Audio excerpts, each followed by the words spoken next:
Welcome everybody, and to this evening's event, which has been brought to you by the 9/11 Truth Alliance, who got word that Susan was coming to town and needed a place, and so we arranged the Lucky Lab as a suitable venue for her kind of talk and book selling, signing event. And I just want to spend a few moments and just talk about the 9/11 Truth Alliance and what we've been up to and what's coming up, and then briefly introduce Susan and get this talk underway. And I assume you'll talk for a little while and then there'll be some discussion. Yeah. Lots of questions. Yeah. Anything you want to ask, Okay. we'll stay and talk. All right. And I'm glad you said that, because I think that's a real hallmark of the 9/11 Truth Alliance. It's the thing that's really special about the 9/11 Truth Alliance is that it insists on free thinking and free speech and critical thinking. And it really reacts quickly to gatekeepers.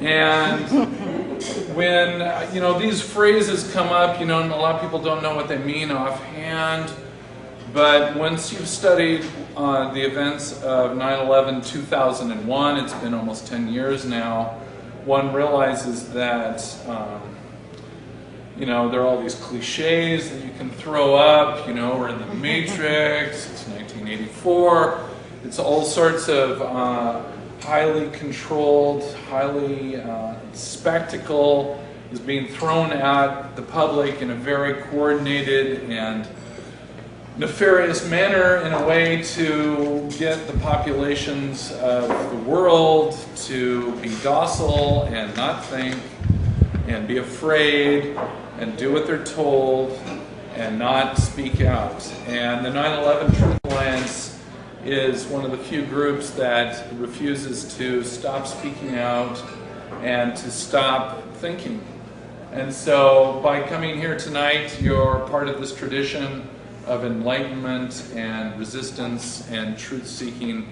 That's kind of been the hallmark of a lot of the higher cultures of this planet, and it's a real disappointment that we seem to be entering this period in which truth and enlightenment, far from being cherished, are being stamped out with the likes of Guantanamo and any other torture chamber you care to name.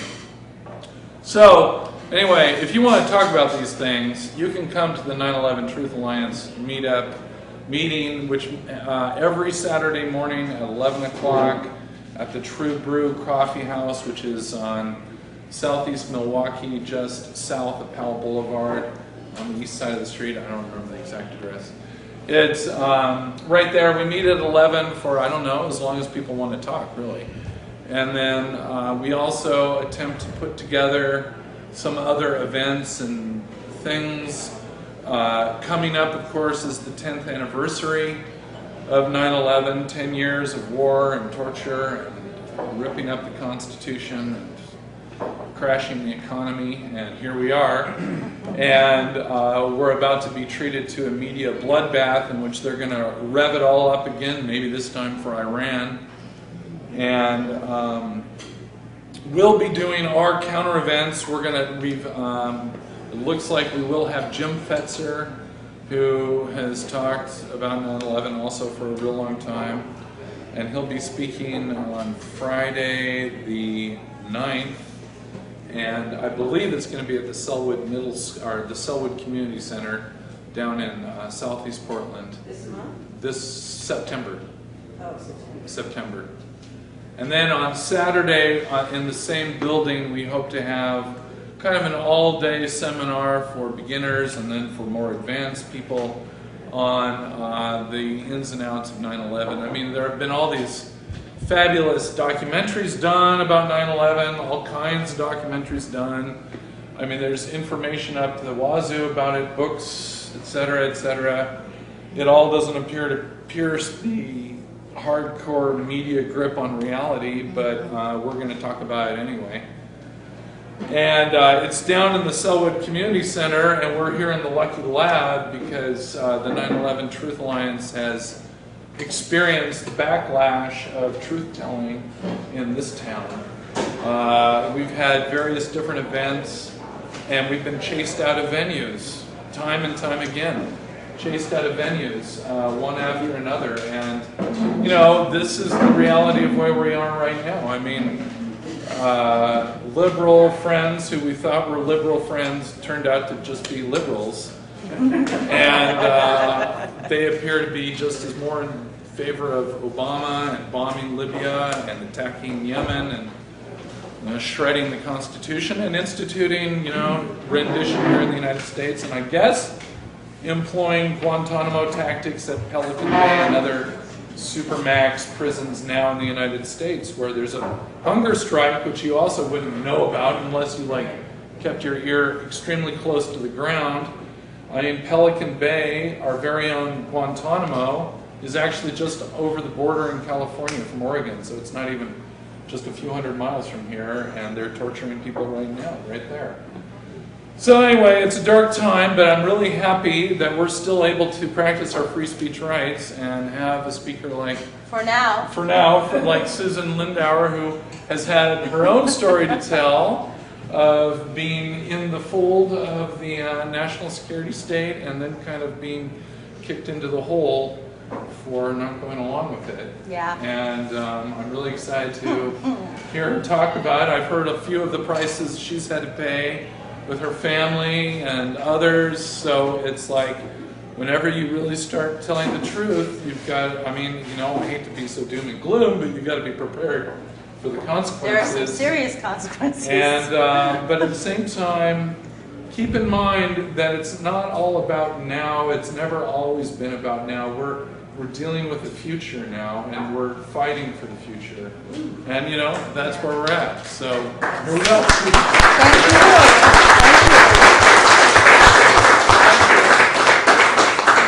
Well, I have to say, I am so pleased to be here. I have waited 10 years to tell this story. I remember after 9/11 when my CIA handler, Richard Fuse, told me that there really wasn't going to be much of a 9/11 investigation. And we were going to try to keep the people calm. That's what he said. We're going to keep them calm. And I said, what do you mean? He said, well, we don't really need them to know everything that we were doing before 9/11. And I said, well, why? What do you think what do you think's going to happen when they find out that you didn't tell them the truth? Why don't you just tell them the truth right now? And he said, well, that's not really what they want to do. So I had, I had different ideas. I will tell you straight off the bat that right after 9/11, my CIA handler received a $13 million payoff from the 9/11 investigation that was supposed to be money used for the Iraqi, to secure Iraq's cooperation.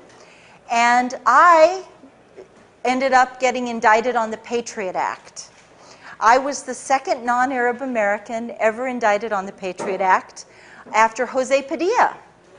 And my crime was in opposing terrorism and going to Congress, and I had spoken to the staff of Senator John McCain and Senator Trent Lott, and I had pounded them. I called their chiefs of staff, their legislative directors, and their foreign policy people, and I said, I'm an asset who covered Iraq and Libya at the United Nations, and I have a story to tell, and you need to hear what I have to say. And within 30 days, I am not making this up, this is actually, thanks to the Patriot Act, all of my phone calls to these offices are taped by the FBI, so I can actually prove that they occurred. And I have the dates, I have the actual phone conversations on tape. And within 30 days of those conversations, I woke up to hear the FBI pounding at my door, and I got up out of bed and I looked out the window, and there are men in flak jackets in my porch. And I open the door, and they come into my house, and they're like, Ms. Susan, and the FBI agent is shaking. He's shaking.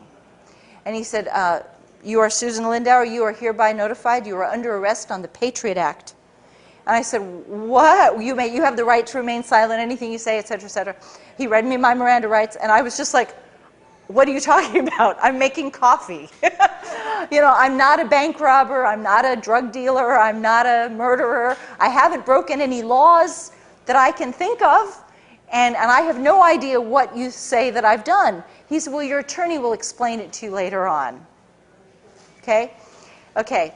That began a 5-year indictment, 5-year nightmare on the Patriot Act. I was never taken to trial.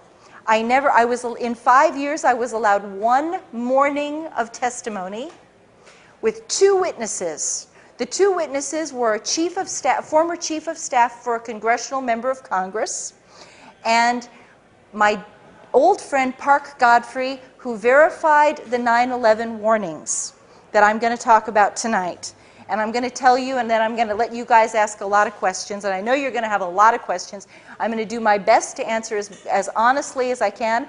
I do not have all the answers, but I will tell you up front that I believe there was both the hijackings, and that does not mean that I'm right and you're wrong. I believe there were both hijackings and a controlled demolition scenario, and I'll explain to you how the whole thing fits together. And you may disagree, and that's okay if you disagree with me. But I can tell you, but when you hear what I have to say, you'll understand why I've reached this conclusion. So I believe both of them happened, okay?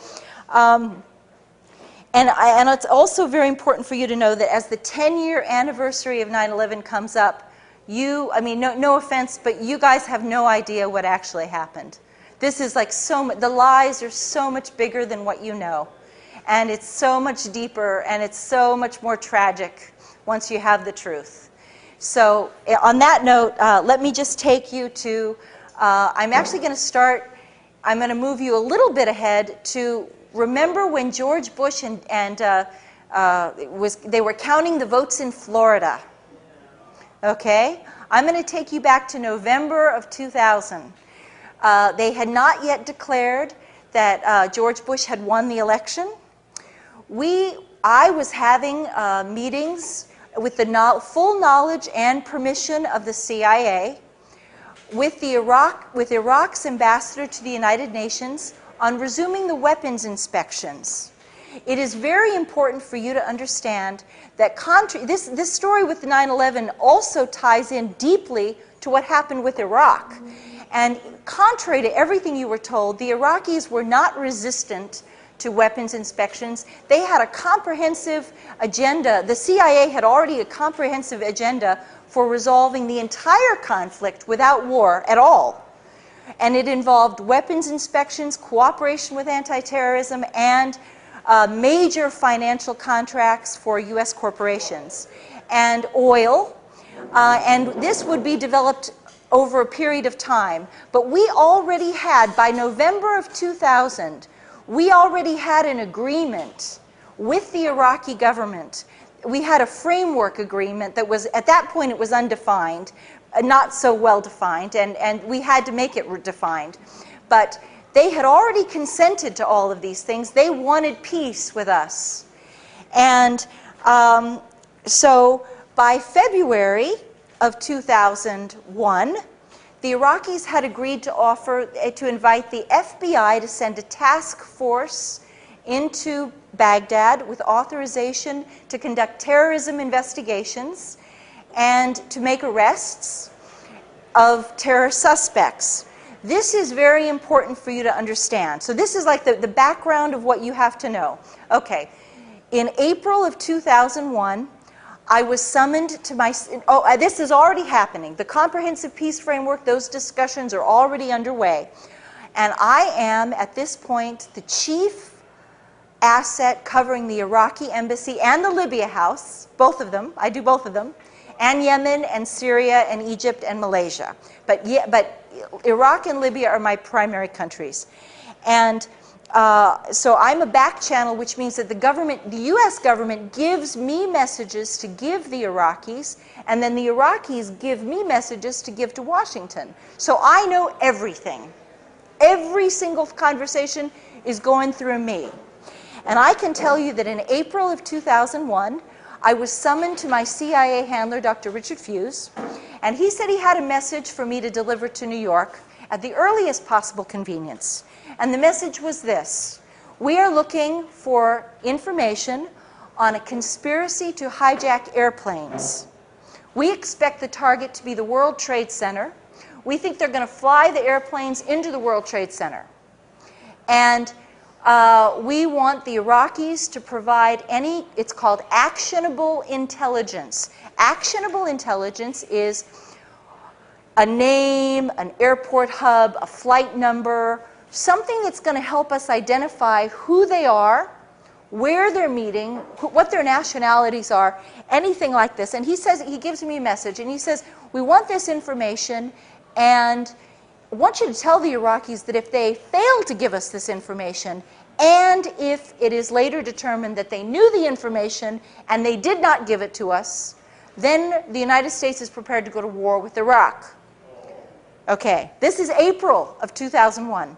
Well, I went up to New York, and I was we were in the middle of these great negotiations. We already had an invitation. From February of 2001, we have an invitation for the FBI to come to Baghdad.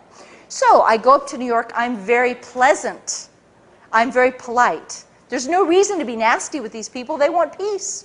I say, hey, could you please send a message to Baghdad? We'd like this information. If you come across anything, you know, Saddam had been one of our best sources on terrorism throughout the 1990s. Iraq hated terrorism because they believed that they hated Islamic jihadis. He did. Whether you like Saddam or not, whether you hate Saddam or not, he hated Islamic conservatives. He was convinced that they would take advantage of the crumbling of authority in Baghdad under the sanctions, and that they would then try to overturn his government, and the poverty of the people from the sanctions would fuel this problem, would help overturn his government. So he wanted to help us at every turn keep these people from becoming too powerful. Okay, and so we knew this. So when I go to New York in April of 2001, I'm very friendly, and I say, hey, look, could you send the message to Baghdad? Let them know we're looking for this. Thanks. And the message from the Iraqis in April of 2001 is, hey, send the FBI. We've already agreed to send we've already invited you to send the FBI. Come on. Tell them, just bring them on. Sure. Wow, you didn't know that, did you?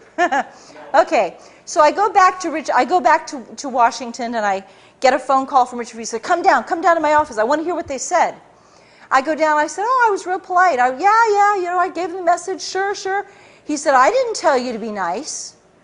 I told you to tell those, this is going to be on television, right? This is going to be like, yeah. Okay, well, I'll soft pedal what he said. He was like, you go back to, you stupid goddamn blankety.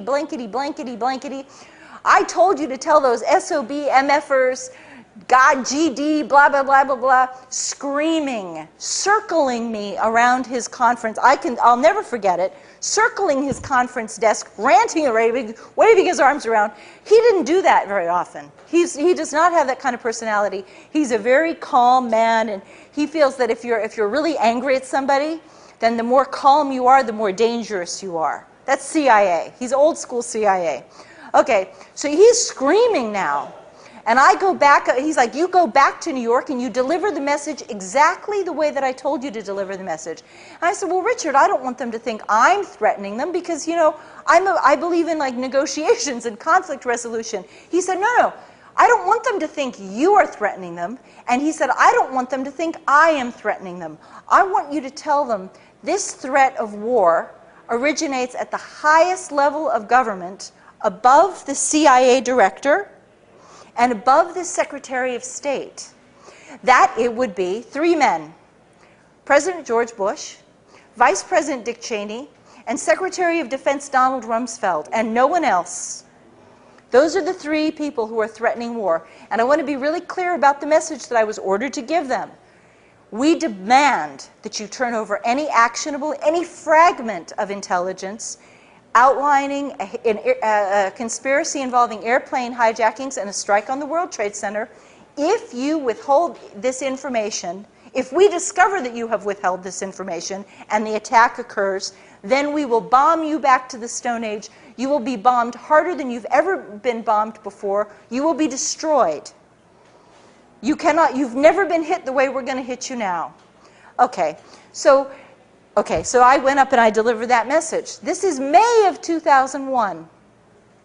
In June and July, practically every single week, my CIA handler, Dr. Richard Fuse, and I talked about 9/11. And it was very clear that the intelligence community was being prepped for two things. One, to expect airplane hijackings. Now, I have to be honest with you, because I know a lot of you are interested in the controlled demolition. They prepped us to expect the airplane hijackings. They told us about it. Like my CIA handler demanded that Iraq had to give us this, and they insisted that if it happened, there would be dire consequences. Now, what you're going to see in my book, and we have more copies of my book outside. We've got more here too. There was something else going on that summer that was really beautiful. This peace framework that we had been working on was magnificent. It was turning out just glorious for a peace dividend. The Iraqis were now offering the weapons inspections, which of course the United States had very rigorous standards for the weapons inspections. Iraq was offering cooperation with anti-terrorism to allow the FBI to go in, and Iraq started to offer a lot more. A lot more came on the table. By June and July of 2001, Iraq was offering the United States preferential contracts. Now think about the economy today. Preferential contracts for the United States corporations on telecommunications, healthcare, hospital equipment, pharmaceuticals, transportation. Iraq offered to buy 1 million American manufactured automobiles every year for 10 years. Think of what that would have done to the economy. Think about non-dual use factory production. And all of this was because the CIA was like, you know, if we're going to give up these darn sanctions, we're going to take a pound of flesh with it. They had no, and whether you like the CIA or not, and most of you, 99% of you don't like the CIA, I realize that, of course. But the CIA was doing what it's supposed to do, whether you like it or not. They were taking care of what is in the best interest of the United States government, with the best interest of the United States economy, and they were not going to let Iraq punish the United States. And I hated the sanctions. I was doing this because I hated the sanctions. I was doing it because they had destroyed education. They wiped out literacy in a single generation. They destroyed the hospitals and the healthcare system. Iraq performed the second heart transplant in the world, and we wiped them out. Okay, 11,000 people died every month. By the end of 1996, 500,000 children had died of sanctions, and they only counted 5-year-olds and younger. They didn't even count the 6-year-olds because the United Nations was holding back the numbers. And after that report in December of 96, they stopped counting it. The United Nations never published another report on the deaths. So frequently what you will hear is that only 500,000 children died, but in fact they continued to die, and approximately 1 million children died.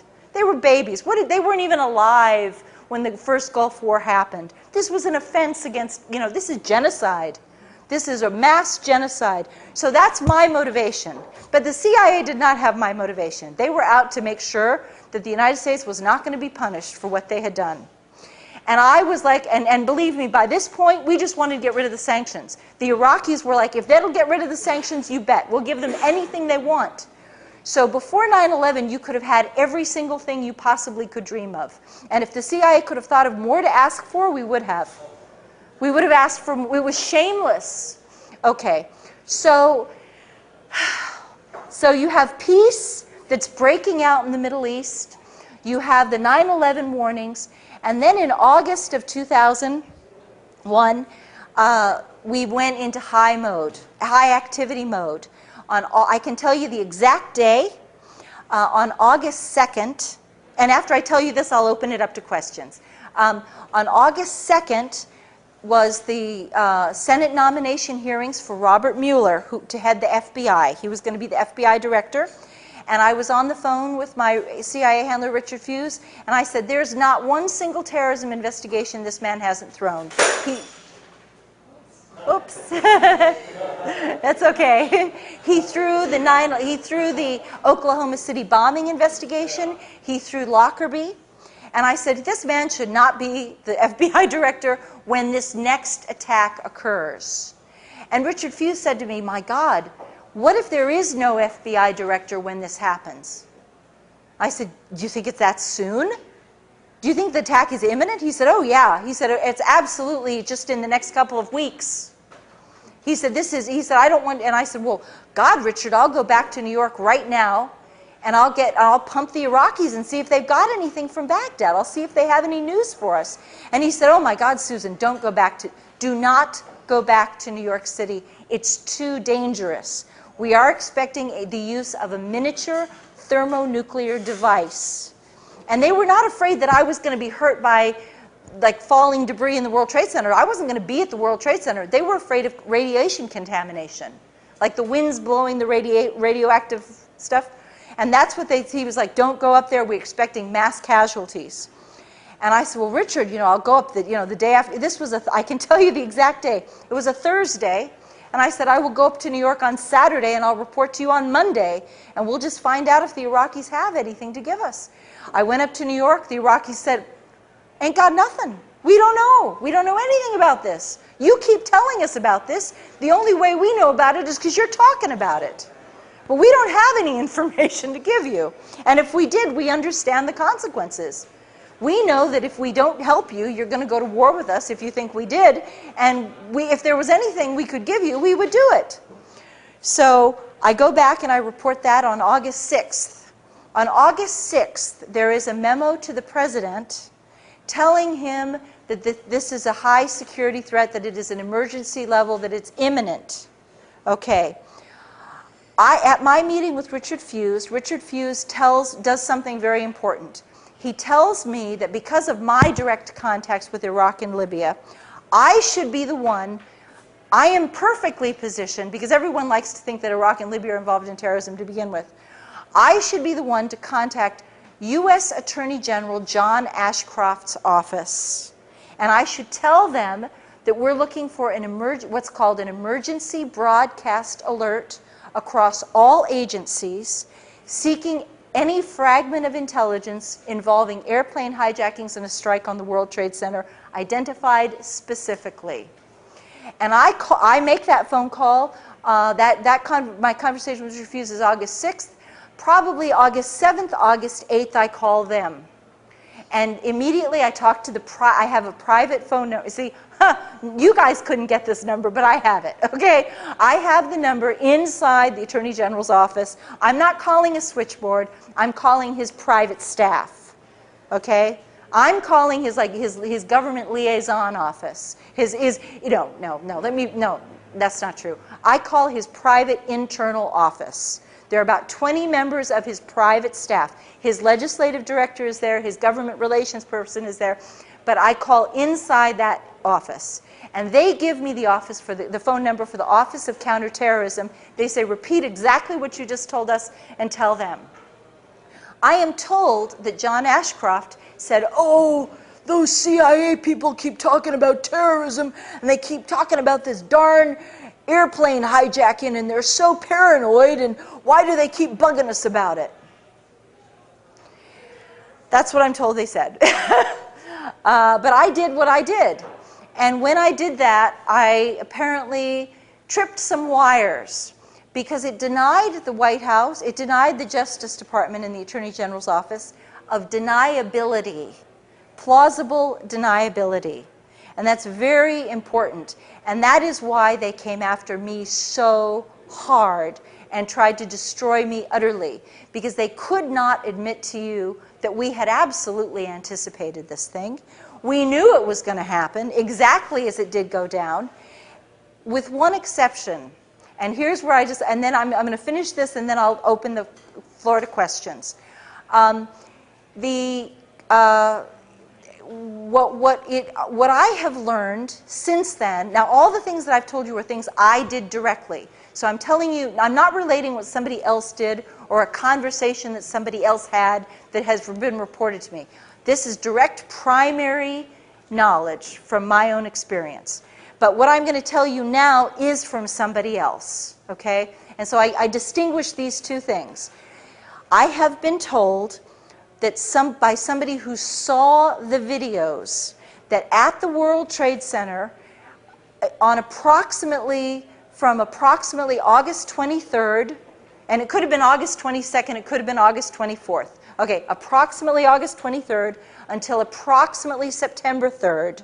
And again, it could be September 2nd. The spooks can be weird about this stuff. Okay, they could say, well, it wasn't September 4th. So no.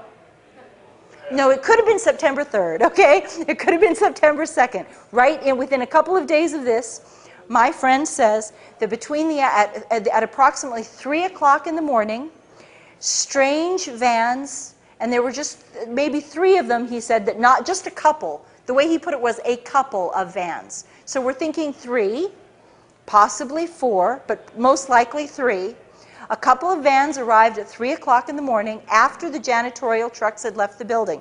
It's very important because they were able to identify the vans according to make, model, color, and there were no markings on the vans. But the janitorial vans did have markings. And so they were able to distinguish that these are not the same vans. And they know how the janitorial trucks left the building, and they actually tracked the paths that the janitorial trucks took to drive home. Like the janitorial workers were driving down certain roads to get over to their houses, and the CIA, or the FBI, the NSA folks tracked those people home. And he was quite convinced that these are not the same trucks. And between the hours of 3 o'clock and 5 o'clock, these trucks had never been in this building before.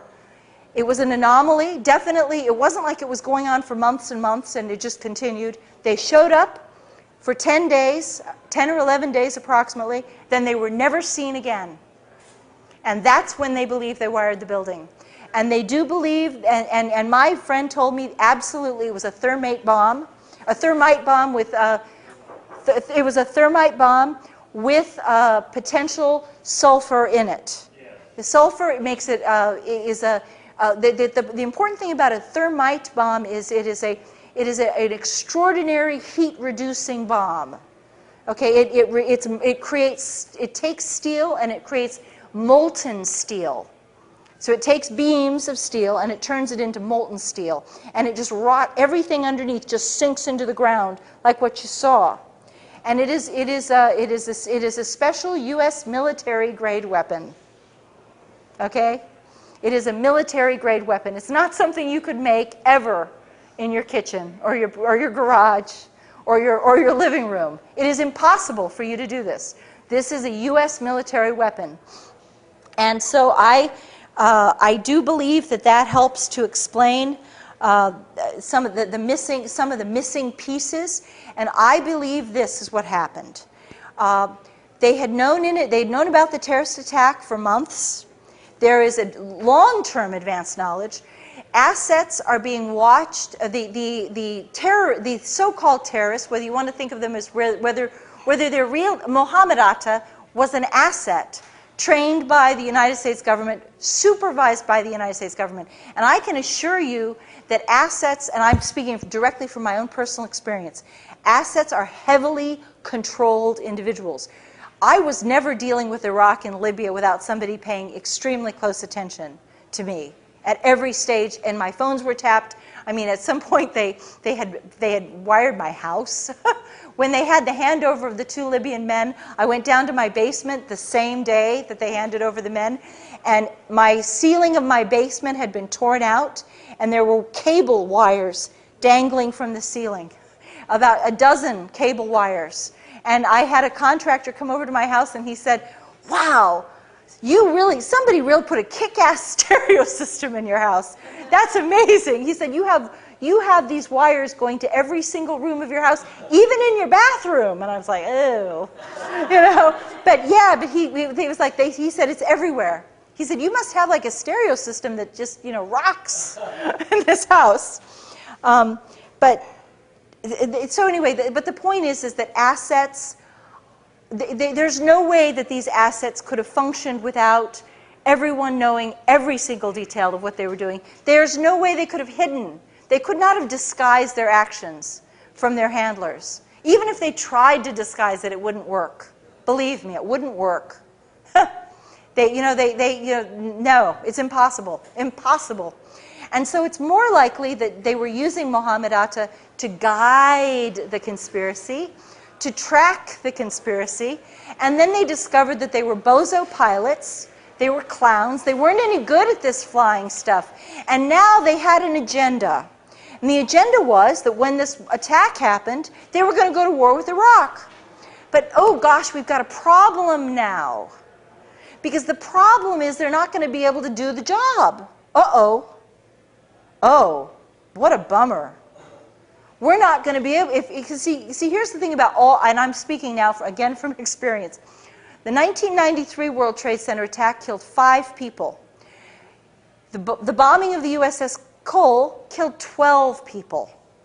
And once the smoke clears and the catastrophe, the chaos is over, and the noise is done, it's pretty, it's like, it's all, there's not a lot of damage that would certainly not enough that would allow a government, a pro-war cabal, to throw itself into a new war with Iraq, which they wanted to do. They'd already decided to do it. And so that is the motivation. The thing is, there can never be any police officer will tell you, there is no crime without a motive and opportunity. And we had both. So it's not like they just spontaneously wired the World Trade Center. They knew it was coming, and they wanted to make sure that they had maximum damage when it hit. They knew they were going to use the airplanes as the cover to demolish the building. So it's not, a lot of people in the 9/11 truth community have gotten kind of, at first, when I first broke this news, they were like, a lot of people attacked me, and they said, you're saying there were airplane hijackings. No, there was a demolition. And I'm like saying, no, there's both of it. Both things happened. They knew this. They knew the airplanes were going to be hijacked, so they used it as a cover for to guarantee maximum destruction because they already knew the consequence of war. So there you have it.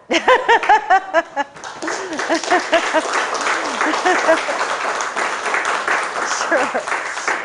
And okay, yeah. I forget what you said that your job was. You're a go-between. I was what's called an asset. Right. Okay. I was an intelligence asset. I was supervised by handlers for the CIA and the Defense Intelligence Agency. I was not covert. I was covert from your end. Like you guys, the American people had no idea that President Clinton had opened up a back channel because they didn't want you all to know this. But in fact, from the very first meetings that I have at the Iraqi Embassy and the Libyan Embassy, they were told who I was. They knew that I was a passionate anti-sanctions activist and passionately anti-war. I hated the first Gulf War, had protested the Gulf War, and I wanted to do anything that I could to try to create a communications. They couldn't have a formal communications because of the sanctions. They were officially on the pariah list, and yet they had to have some kind of communications and discussion in order to on terrorism specifically. So my question is, you were a back channel between everybody. I find it odd that your boss doesn't talk to the people in the administration. Oh, they did. They send you over there to yell at people. Well, or tell them. I think that he did. I know that he did. I know that he did. Well, what he did was, I believe, and I could be wrong about this, but I believe that he contributed to the White House memo on the presidential directive instruction request. There's a formal term for that. I'm afraid I don't know I can't remember off the top of my head what it is. He did contribute to that, and he had vastly more information than I did. I was getting all my knowledge from him. But the fact that we needed fast turnaround on this because we thought the attack was within a couple of weeks. In fact, the attack didn't occur for this was August 6th, and it occurred over a month later. But we thought that the attack could come as early as, the 3rd or 4th week of August. We thought it was imminent. And so, well, he probably did also. Everybody was doing it. See, this is the thing that, no offense, but there was so much discussion about this attack. Everybody was talking about it. George Tenet had some meetings. Other analysts had meetings at the White House that Condoleezza Rice has like conveniently pretended didn't happen. But there was a lot of knowledge, and the fact that I would be able to get the Attorney General's attention, the staff attention, by saying I'm in direct contact with Iraq. That's kind of like that's like a bona fide thing that in the CIA. That's like they call it bona fide. So more information to them is better. Yeah, exactly. We were, and it wasn't like a supervisory thing at that point. They wanted someone with direct contact, because I had direct contact with the events, and I could cite that and say, you need to listen to me, because I spoke with the Iraqis on Saturday, and I need to tell you this. You see what I mean? Yeah. So that's, I'm sure he also did, I know he did other things too. Okay. In the course of your talk, what I haven't heard is any real evidence that there was a genuine jihadi plot. Maybe that's in your book, but you haven't said anything to show me that such a plot existed. In fact, the impression I get from the evidence that you presented about what your bosses were talking about and what was going on in the U.S. government is that the U.S. government was trying to create a predictive situation with this attack. Yes. Which, in my opinion, could well have been the sum and substance of the attack. And that, as I said, I haven't seen anything that you said that shows me that there was a genuine jihadi plot. This is a very good question, because it's really questionable that there was a jihadi plot. I do believe there were hijackers. Now, I have to tell you that I do believe there were hijackers. On the other hand, I know that the people that they did identify were assets. Okay? They worked for the United States government. And they were the men who were identified as the hijackers were not jihadis. They were not devoutly religious men. They went to strip clubs, they drank alcohol, they smoked cigarettes, they chased women. Real deep, authentic jihadis would do none of that. They were, and so it's really curious to me as to what and I don't have an answer for you, unfortunately, but what their final minutes must have been on this earth. What did they think they were doing? I truly do not know. I don't know if they thought it was just a training exercise. I don't know if they thought, I just don't know. But I do not believe they were real jihadis. One other point.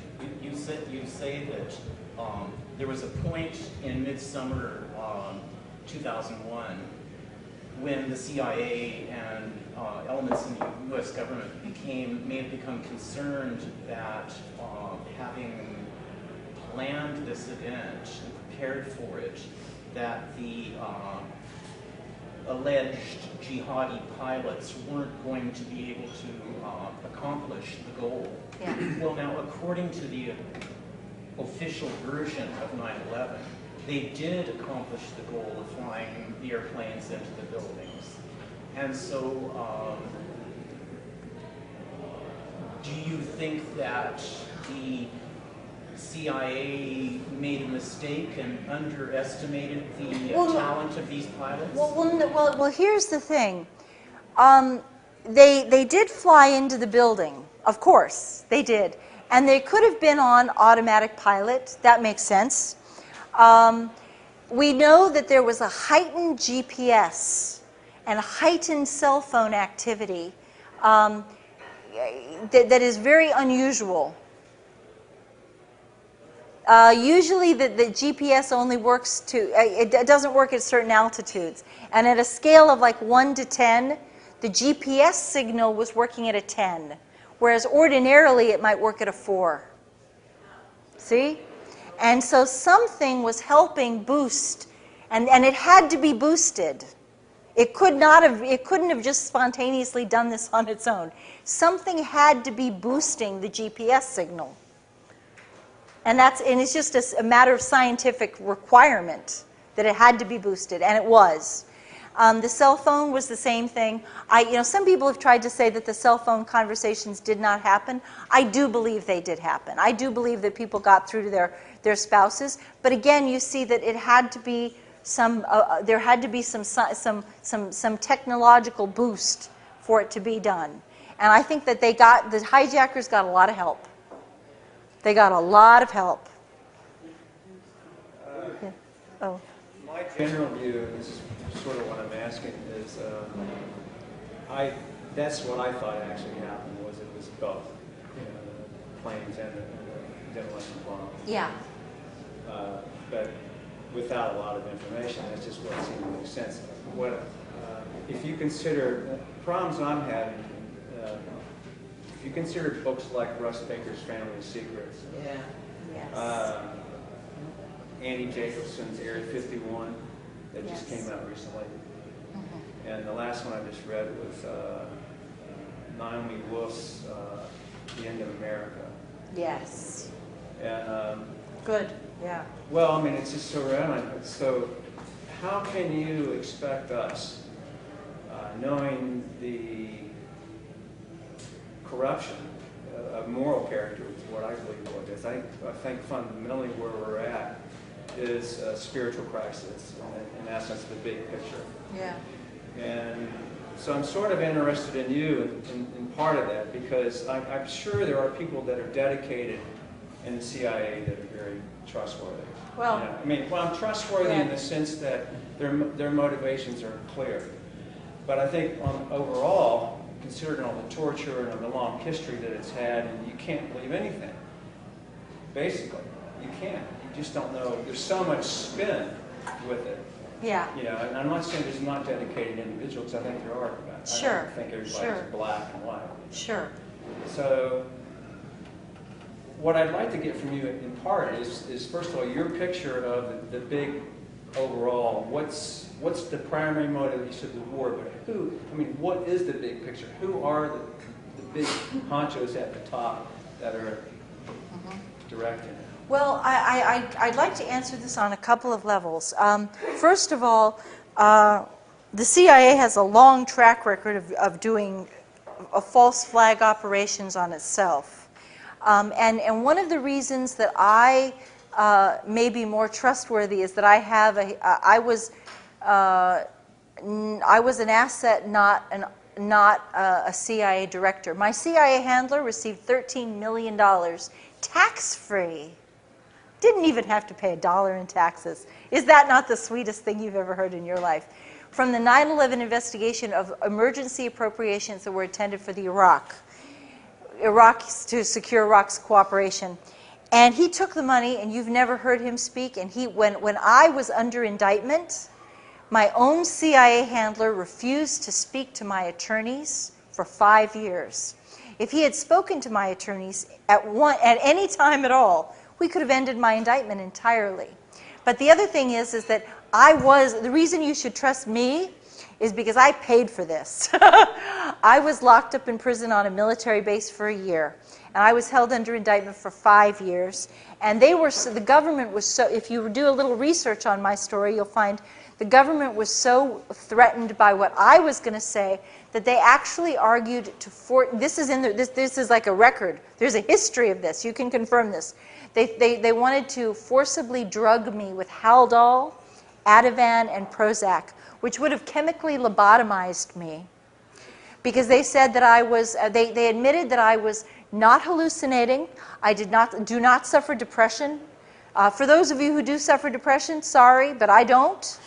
I don't have mood disturbances. They said I had good eye contact. I was cooperative, smiling.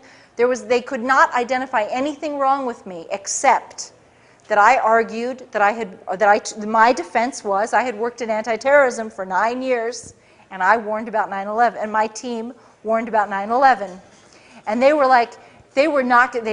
tried to detain me up to 10 years. They actually petitioned the court for the right on the Patriot Act for the right to detain me up to 10 years in prison with no trial and no hearing.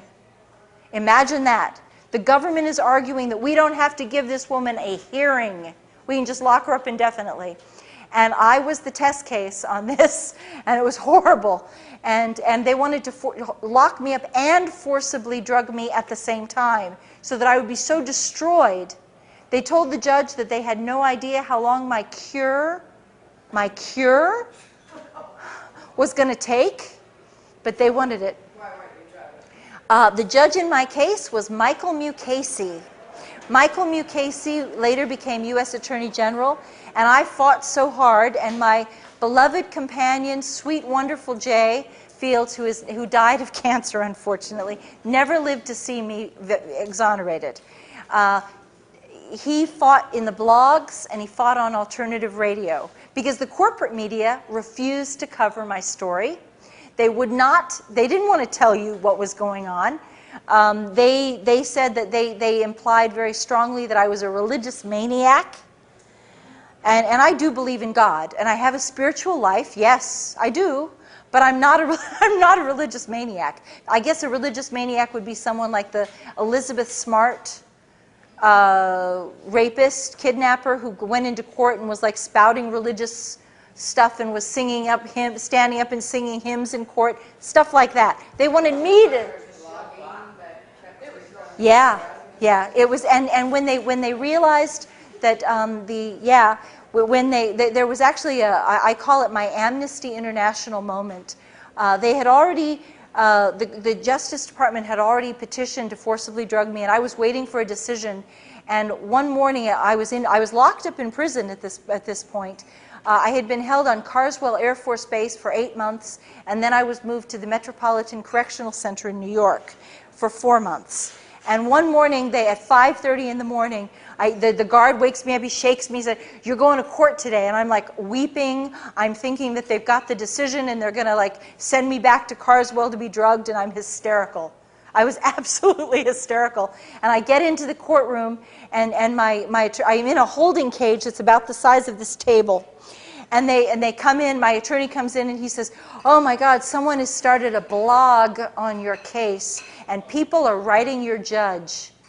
They're writing Judge Mukasey. You got to tell your friend to stop doing this."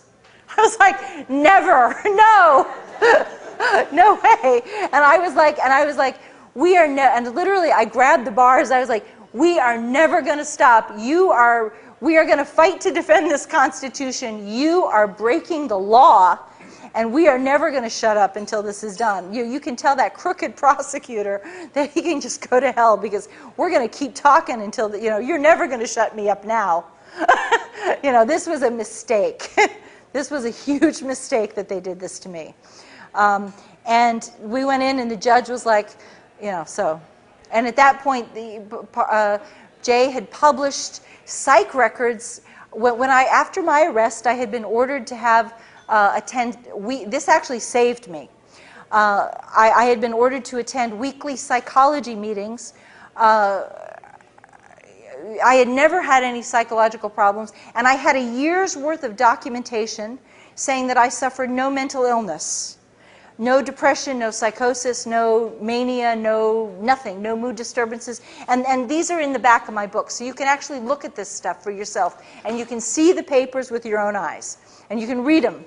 The judge was like, "Well, this is extraordinary. You're telling me this woman is incompetent and she's suffering from this grave mental illness, and yet she has all these records which are on the bloody internet. Why are these papers not in my courtroom?" And the judge was like, "This is just not going to happen." And at that point, I was saved, because the judge was like, "This woman is not cooperative." If I had been cooperative, they would have done it. If I had been passive, they would have done it. But I'm a fighter, and they still wouldn't give me a hearing. And I know how to fight. I'm an activist and an asset. Believe me, I know how to fight. And it was like the Patriot Act was so hideous, so big, so powerful, that there was nothing that they were going to let it break through. But Judge Mukasey also did the financial case on the 9/11, the insurance claims for 9/11. For Larry Silverstein, who went to his synagogue. They both attend the same synagogue. Yeah. Cozy. Cozy. Very cozy. Did Muhammad author willingly sacrifice himself, or didn't he know what was going to happen to him? I do not know. I do not know if. See, I wonder about all these things because I wonder if they thought that it was like a practice, or if they thought, you know, this was just like. I do not know the answer to that. It's like it's fascinating to think what they must have thought. There were foreign newspapers that reported that many of the hijackers are still alive. Yes. I think 6 or 7 of them were reported. One is a pilot for the Saudi Arabian Airlines. I believe one lives in Los Angeles. So there was all this, and then there was the report That's true. Mohammed, yeah. So it doesn't make sense that there were these hijackers that hijacked planes. I mean, obviously something is wrong with this story. Yeah. If these people are still alive. I wonder though if it was those. Yeah. I don't have as an asset. This may frustrate. This is probably going to frustrate you. I'm trained to stop where I have. It's very much compartmentalized, and there are certain things that I know from my own direct personal experience that I can tell you, and then there are other things that I'm taught just to draw a line, and it may drive you crazy. But there's some things that I cannot answer because I don't know, and as an asset, I'm told to stop, and to always to distinguish what I actually know from what I don't know, and that's one of the things I don't know. Sorry, but I do believe there were hijackings. But to hold on to the story that there were hijackings. Well, I have do the believe. hijackers alive. I don't know this. Well, but we don't necessarily know who the hijackers We were. also have other information that some of the serial numbers of the planes were located several years later, as the planes are still in existence. So there's a lot of really Very sketchy, strange. Very strange. There's a lot of strange. And then that plane that went down in Pennsylvania with no plane parts. That was shot No down. plane parts anywhere. There was a plane that was shot down, and I know there was a pilot who shot down one of the airplanes, and he is locked up in prison in Florida right now. What's his name? I don't know. I could get it for you. I will get it for you. I've been told his name before, and I'm actually doing a radio interview with Michael Herzog tomorrow, who's the one who told me about the guy, and I will get that information, and I will pass it to our friend over here, and we'll get that to you. Because he needs help. The last I heard, he was still in, it could be that, I hope he's been released, but he may have been released by now, but the last I heard he was still in prison, and if he is still in prison, it'd be awfully nice if you guys could help him. Who's to gain, who's to lose?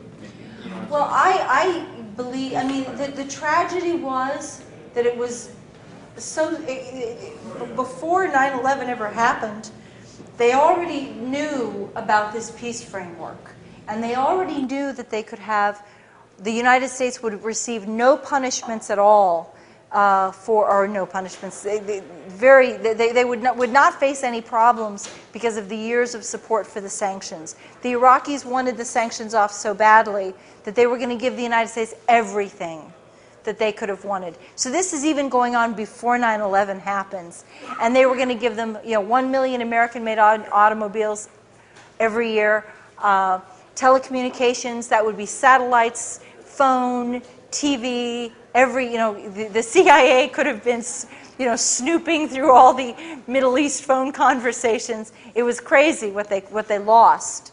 Healthcare, hospital equipment, pharmaceuticals, just on and on, just amazing things. Oil. Yeah, they could have had everything, even oil.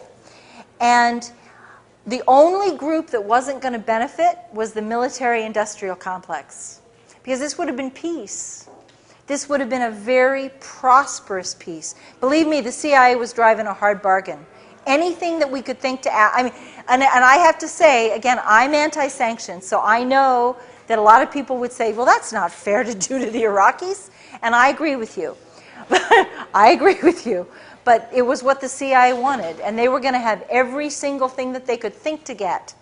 And they wanted, and at the same time, we all knew that it would have to be tremendous to appease George Bush, because he was out for, the Daddy Bush fantasy, this delusion.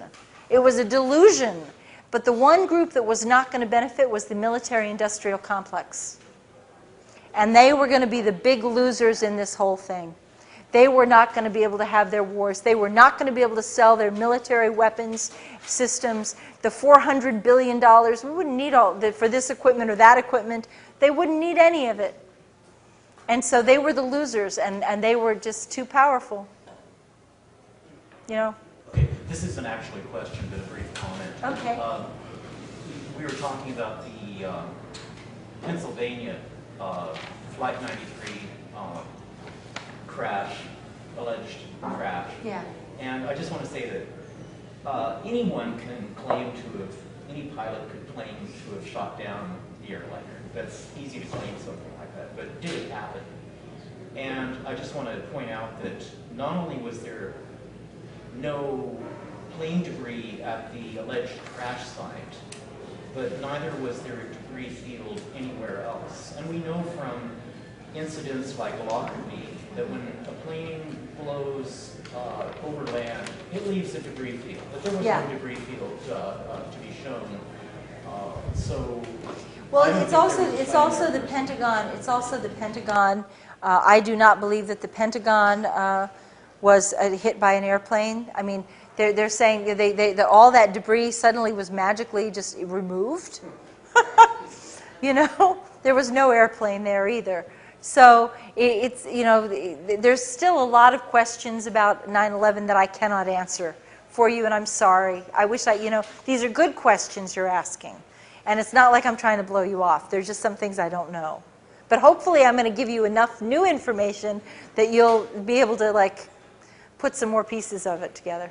You mentioned your compartmentalized structure of the agency. Yeah.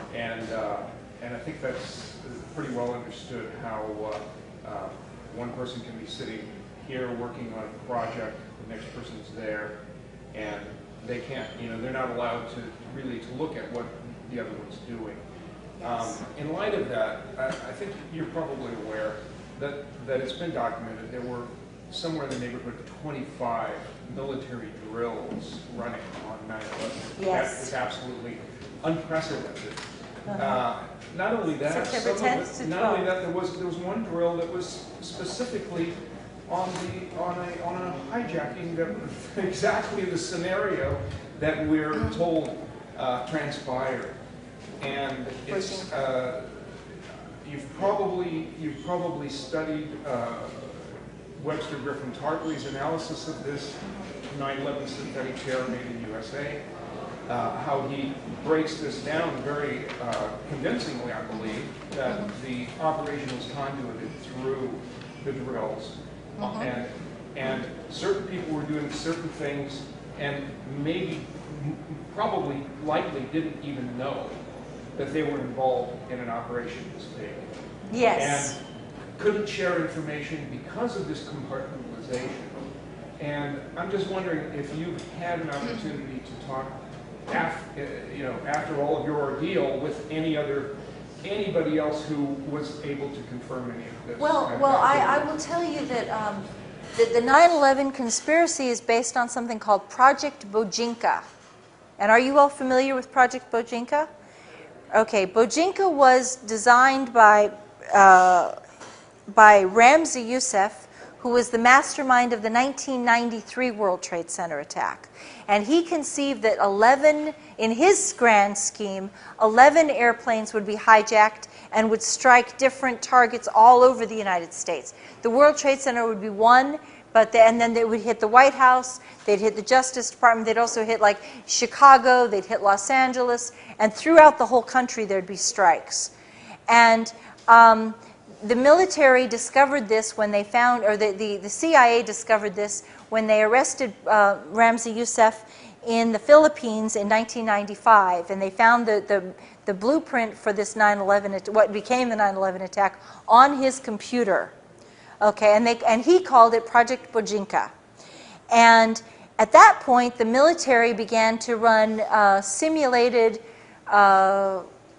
counter strategies for what you would do if there was an airplane hijacking scenario that was attacking various targets throughout the United States.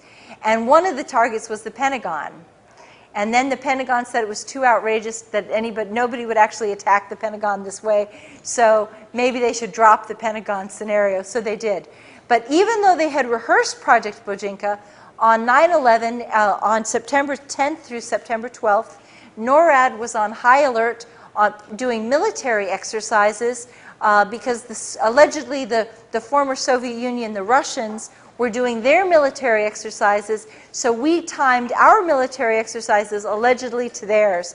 And they were supposed to be on heightened alert just in the course of practice. They were supposed to be on heightened alert for any invasion of sovereignty of airspace, sovereign airspace, on those dates.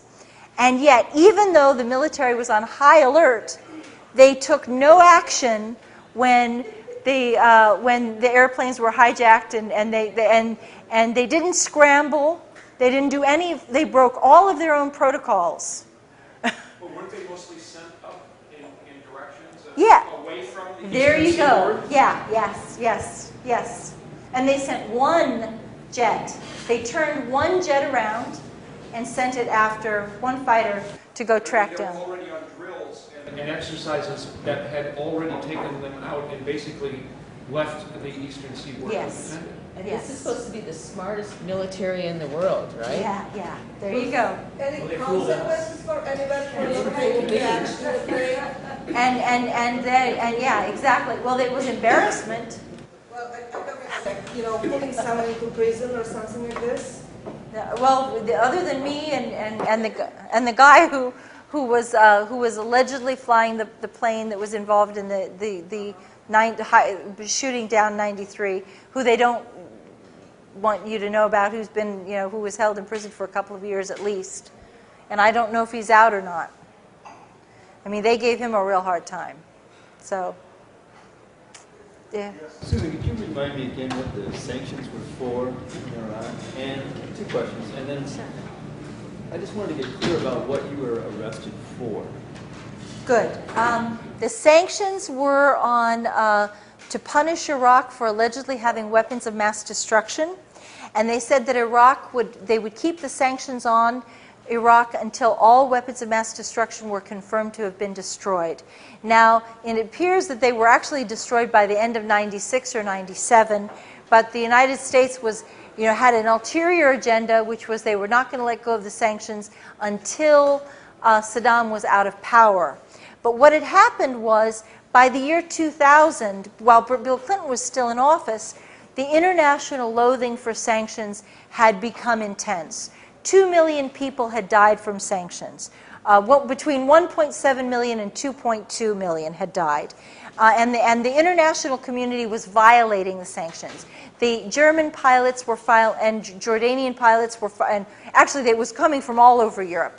Germany was the first, and they had pilots fly humanitarian supplies over the air through sovereign airspace and land at Baghdad airport, and then a whole bunch of other countries followed suit, and they were all like, we're not going to do this. This is wrong. It is immoral. It is a crime against humanity, and we recognize that. And so at that point, the CIA, I wanted to do it, but at that point, the CIA knew that they were losing control of the situation and that they better step in and do something. And I wanted to end the sanctions, so I was glad the pilots were doing this. But the CIA was very, very expedient.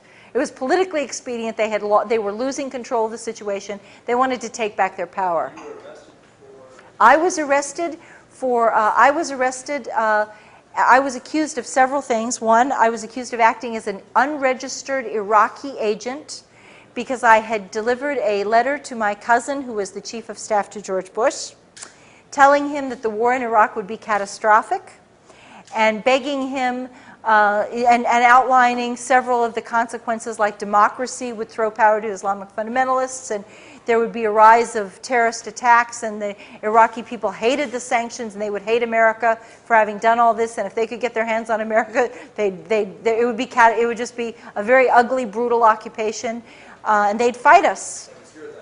That was my letter. I went to jail for that. And they also accused me of they called it unlawful financial transactions. I was accused, I'm not making this up, of allegedly eating 3 lunch, I'm not making this up, 3 lunches with Iraqi diplomats totaling $92.92. We have the receipts. And they brought they called that a felony. I was accused of there were secret charges against me, which we have deduced. We were never allowed to know what they were. See, on the Patriot Act, let me just tell you a little bit, because I think this is a good opportunity to explain. When I was indicted, under the Patriot Act, they're allowed to have secret charges and secret evidence and secret grand jury testimony. This is very much, the Patriot Act is modeled on the pretty much verbatim, in many page upon page, identical to the old communist criminal, let's see, I guess it's the Soviet, let's see, there's a long name for it, the Soviet Criminal Act, which set up the KGB apparatus and allowed people to make make accusations against their neighbors without identifying themselves. And it set up the whole Gulag system. And the Patriot Act is modeled on that Soviet law, the Soviet Criminal Act. And it's, you know, almost verbatim to what that is. So, I mean, this is a really scary, scary law. But I was accused of, like, possibly, in the secret charges, we believe the secret charges was that I received a book from the Iraqis that was a book on depleted uranium. And that was considered classified because if we were to tell American soldiers about the health risks and the rise of cancer rates and birth defects, then it might demoralize American soldiers. Okay? And another thing was is that Saddam's government tried, I'm not making this up, another secret charge was that we believe, well, because I know what I was doing in the periods when of these, like, different, they'd have a date, and I would know approximately what I was doing on that date. And so another one was that the Iraqis tried to give the Bush administration several $100,000 in campaign contributions so that during the presidential election, because they wanted to show that they wanted to be friends with America. And I had reported that to my defense intelligence handler. He was like, holy shit, you got to tell the Iraqis not to do this. You got to make them not do this. And because it reminded them all of the Asian fundraising crisis under Clinton. And he said, don't they watch C-SPAN? Don't they know they're not supposed to do this? And he said, you go back and you tell them that if we find out they gave money to the Republican Party in this campaign, we're going to bomb them. We're going to, you know, but see, at this point, Iraq had been bombed so many times, you couldn't threaten them with bombing anymore because they'd already been attacked. How are you going to, like, impress on people who, oh, you're going to bomb us again? Okay. Sure. You know. So. May I rewind to earlier in your talk? But I just wanted to know how you knew that Mohammed Atta was a CIA asset. That's been very well established. They've admitted that he was a CIA asset. So could you send me to, like, a reference or something so I'd be able to verify that? Can you find something? I will find a reference for you and give it to these guys and yeah, sure. I'll get you some references on that. But it has been verified that he was. And he received some military training too. Sorry. So, you know, I look on the audience here. We're pretty old.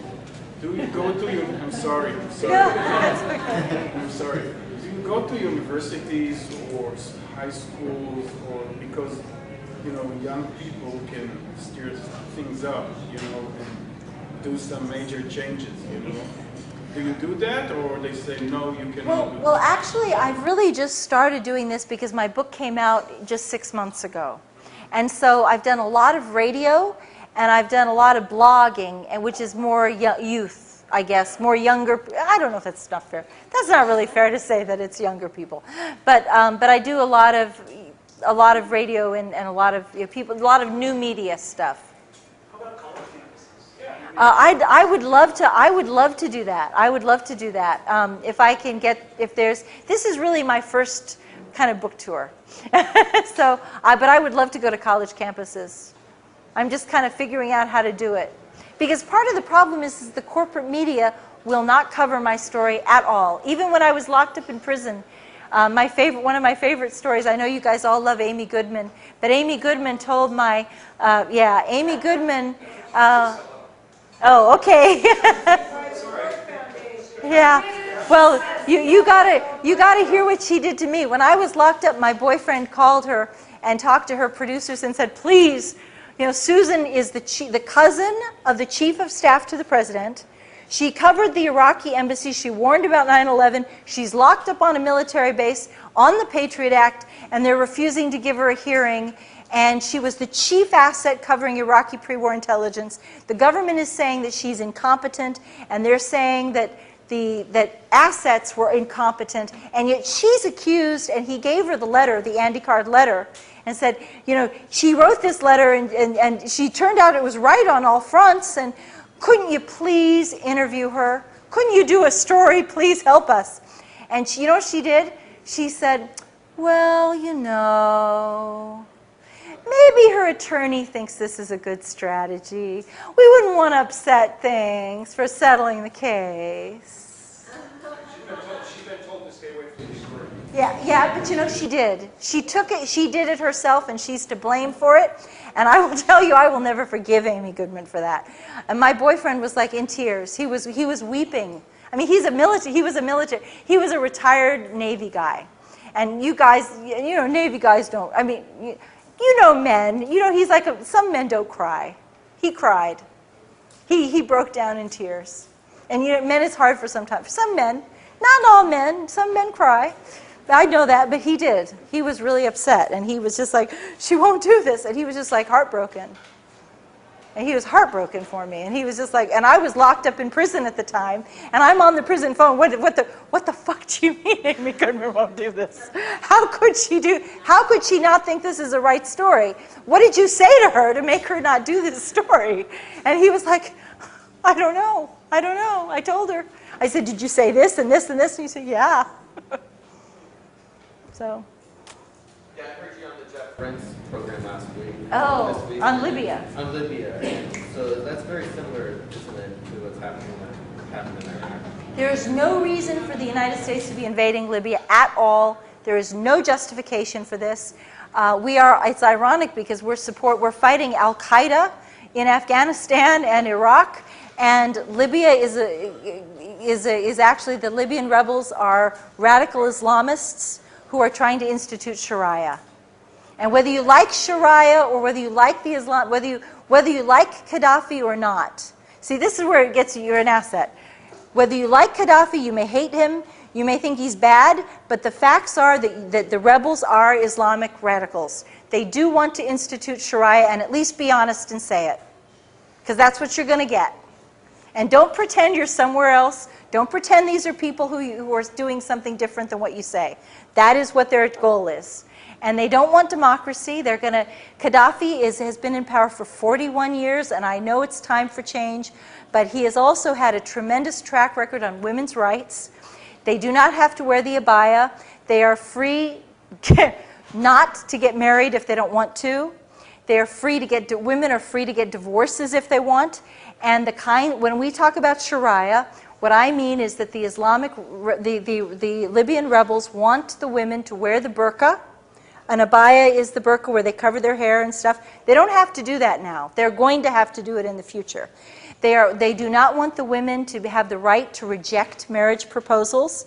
Under Gaddafi's government, an imam actually visits the women before a marriage and sits with them privately, which is really unheard of, and makes sure that the women are not being pressured into a marriage. And if the young woman says that she is being pressured, the imam is, under the law of Libya, the imam has to protect the woman from the abuse of the relatives. And so he has to give her a chance to reject the marriage when nobody is there to pressure her to do it, because this is what happens in Islamic families. Is it NATO facing defeat?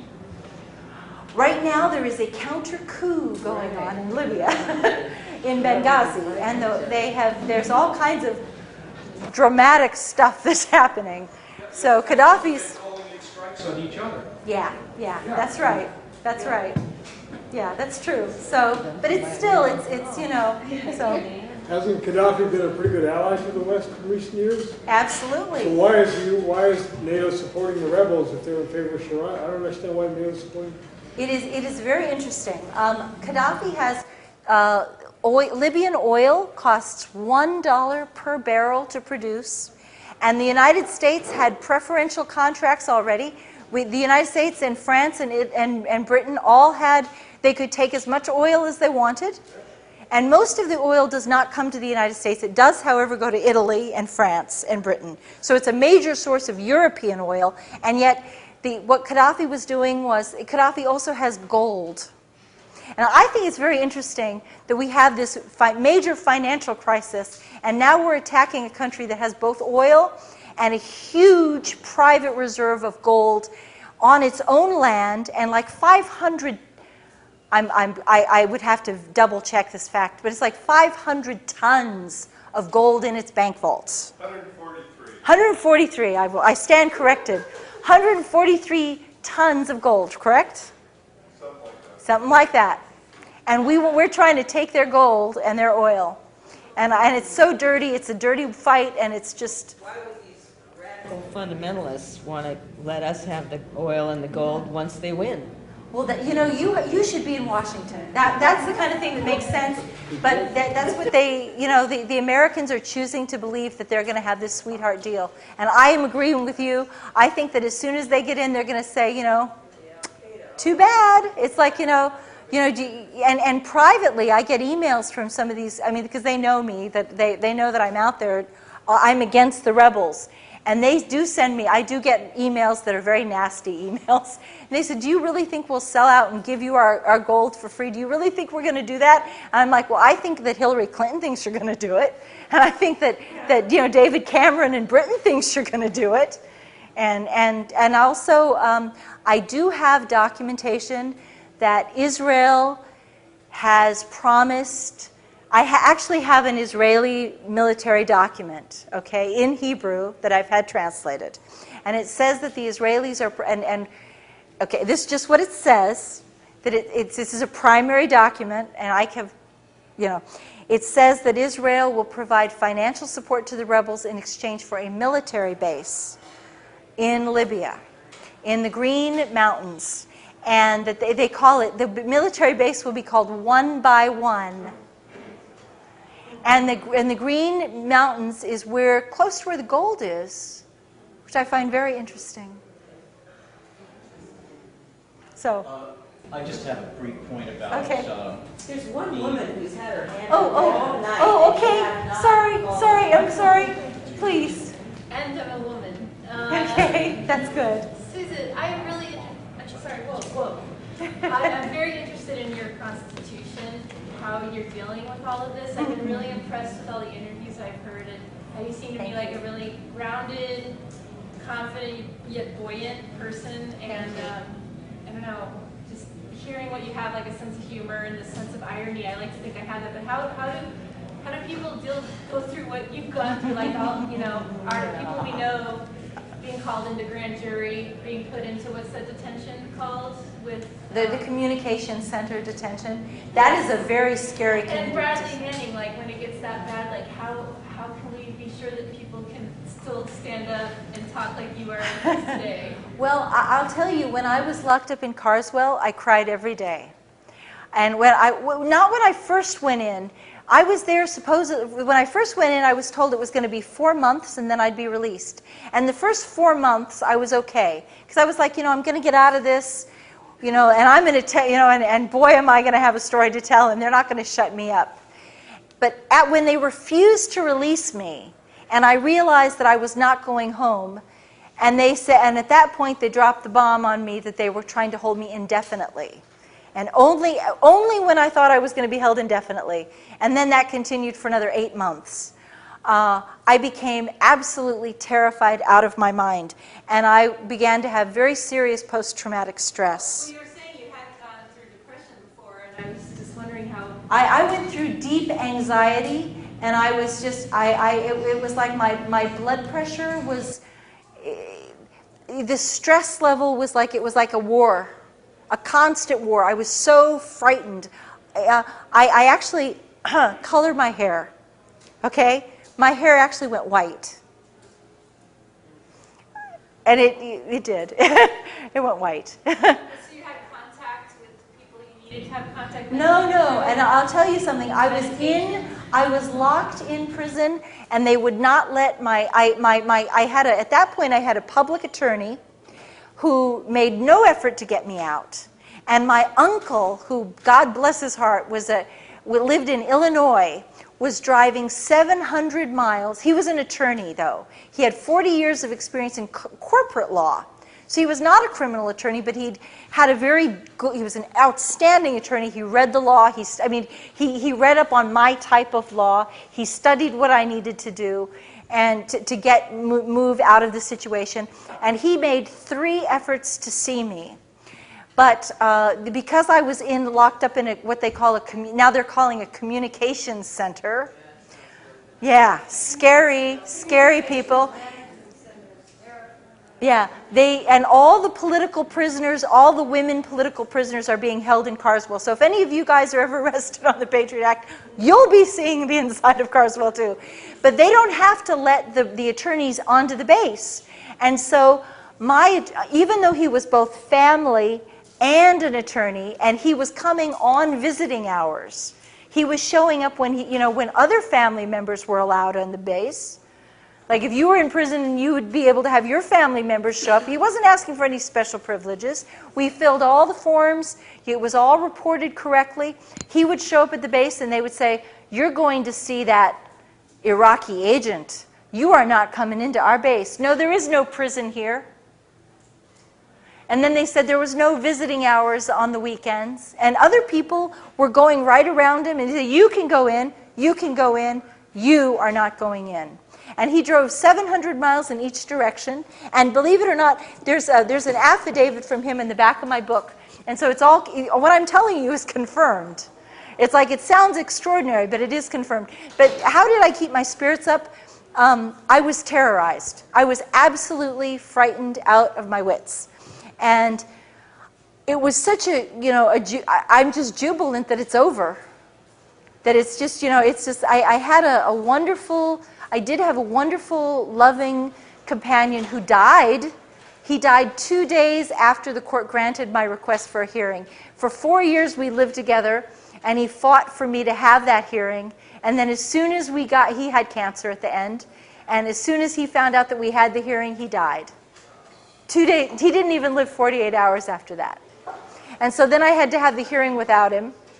And that was like very traumatic, but he always had this attitude that was really cool, which was, he hated self-pity, and he wasn't going to tolerate it. And he was like, you chose your values, and you have to, and he had this attitude. He was like, you chose your values, and when you believe in something, you have to be willing to pay the price for your values, and you have to take your consequences. And he said, you should be, if you really believe in what you did, then you should be proud of yourself, and don't let these people take this away from you. So that was his attitude. So. Just one last question. Sure. I'm just not familiar with the word asset, and Robin asked that question too. Can you just help me clarify what that really is? Is that like a secretary? Or No. An asset is like an operative. It's like a field operative, except. An asset is a human asset is the eyes and ears that goes into the situation, into the room, and has direct contact with events.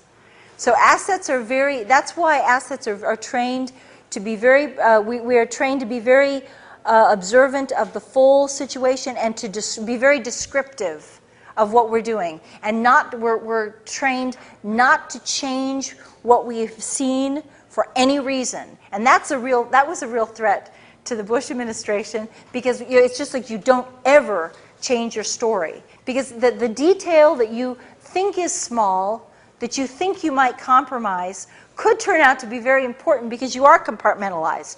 And you're like seeing a picture of this. And they need to know what this is. They need to see what you see right here.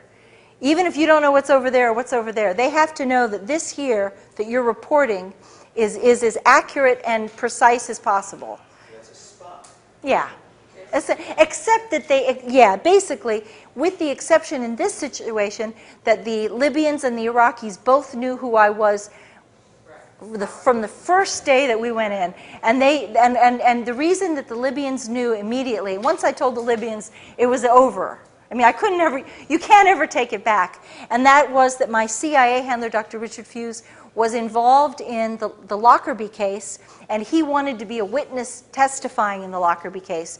And so we were starting, before I ever went to the Iraqis, we started talks for the Lockerbie trial with Libya, and we wanted the Libyans to know that if they would accept the trial, that his testimony would help exonerate their people. So then I had to tell them who I was. And so they knew, but I remember the first conversation I had with Mr. Amara at the Libyan Embassy. He's like, we want to know why you are here. This is a very important question. It requires a very important answer. And so he was like, we want to know, what the heck are you doing? Because people just didn't, in 1995, when I established contact with the Libya house, people just didn't wander into the Libya house. Believe me.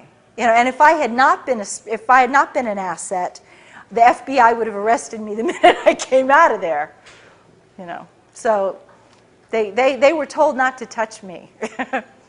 So after you were locked up for a year, and then it was 5 years total that you weren't allowed to say anything? Well, 5 years I was under indictment. Okay. So when you're under indictment, anything you say can and will be used against you in a court of law.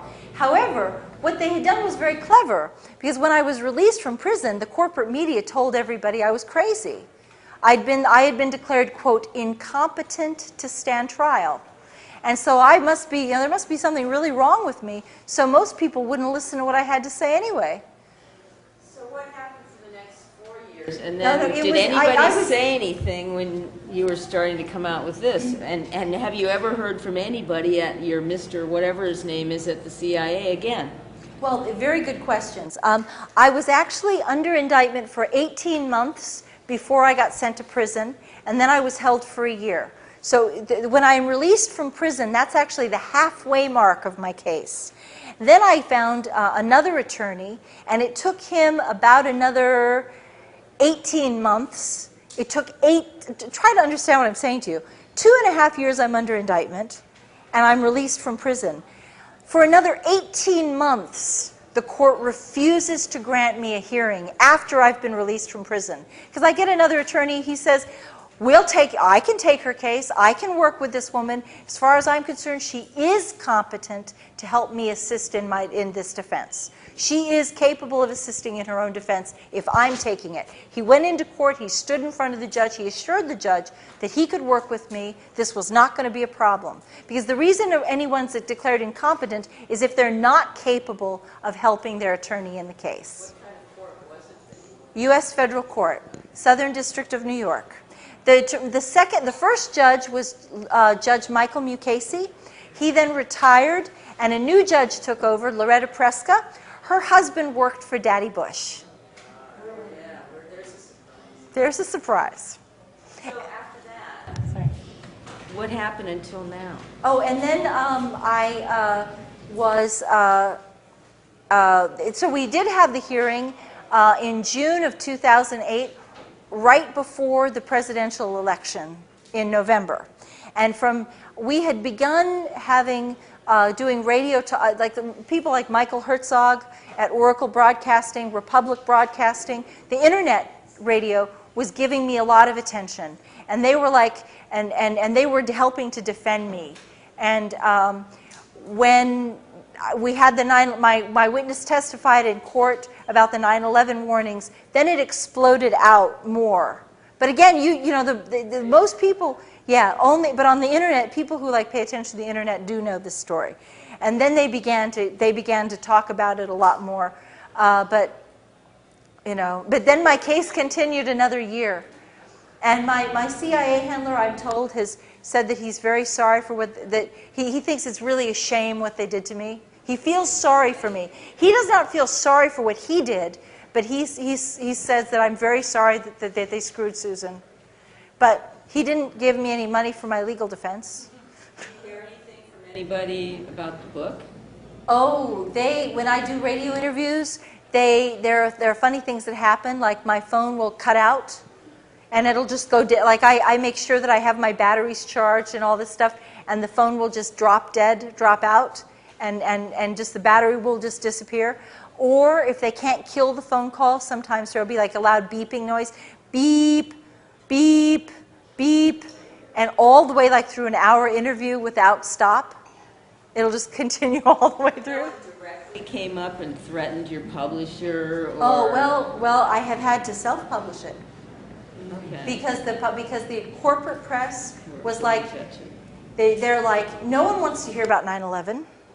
No one wants to hear this. And then we were afraid. We did have some smaller publishers who were willing to take it, but we were very much afraid at that point that a smaller publisher would be threatened and then they would close the book and they'd stop it. And so I decided that the safest way to go forward would be to self-publish it, and with my, hopefully, by the time you realize I've got 700 footnotes, I've got the documents in here, I've got, the affidavits in there, and now I'm safe because no one has sued me, no one's threatened to sue me, and so hopefully in the future, if I write a second book, then hopefully they'll pick up this one and both of them will be distributed. So, thank you. Anyway, this is like